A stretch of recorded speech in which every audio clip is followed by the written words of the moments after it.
Texas at Michigan. By far the biggest game of the weekend. That'll have the biggest implications on the college football playoff, I think, definitely in terms of seeding. And kudos to Texas for scheduling back-to-back years between Bama and Michigan for week 2 out of conference early season games.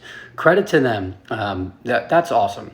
So I'm really excited about this game, as the rest of the college football world is as well. So two of the biggest brands in the sport, two playoff teams from last year who had lost a lot from their team last year.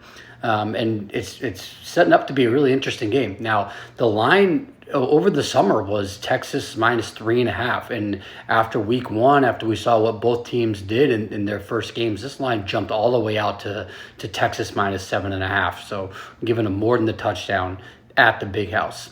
Now, the story of this game is going to be the Texas offense versus the Michigan defense. Like, how are these receivers going to do against the Michigan secondary? What's the Texas run game going to be like against these elite D tackles that Michigan has? So that's obviously going to be the biggest story of the game. Again, another clash of two different styles of play, where Michigan is, meat and bones, run the ball, hard-nosed football, and Texas is kind of spread you out and score points at a fast pace.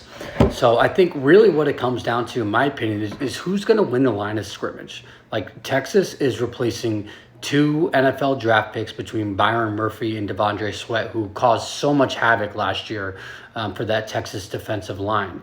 And on the flip side, now Michigan has those 2 first-round draft picks with Kenneth Grant and Mason Graham, like what Texas had last year.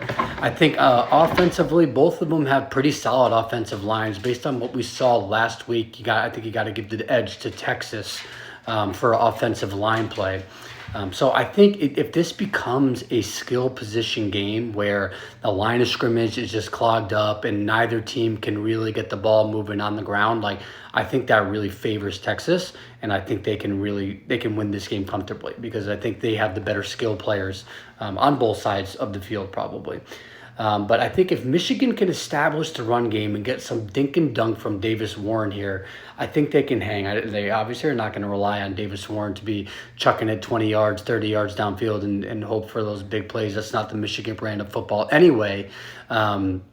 But I think if they can do that, establish the run game and open up some short yardage pass game, I think they can hang in here. Now, like, how good are these Texas receivers going to be against this Michigan secondary? Obviously, you got Will Johnson back there too. He's going to be your number 1 corner, probably lined up against Isaiah Bond most of the game. But these Texas receivers, they're all transfers. Now, they're all proven commodities, but they're all at different schools. And I'm not going to look at week 1 as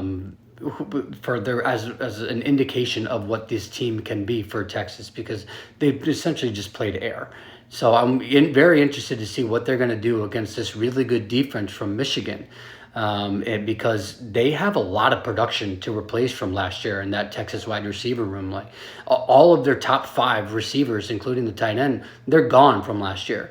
So very curious, and that's going to be something I'm going to keep an eye on in terms of the matchup between the Texas receivers and the Michigan secondary. This game has been really hard for me. I've been wavering back and forth on where I'm leaning.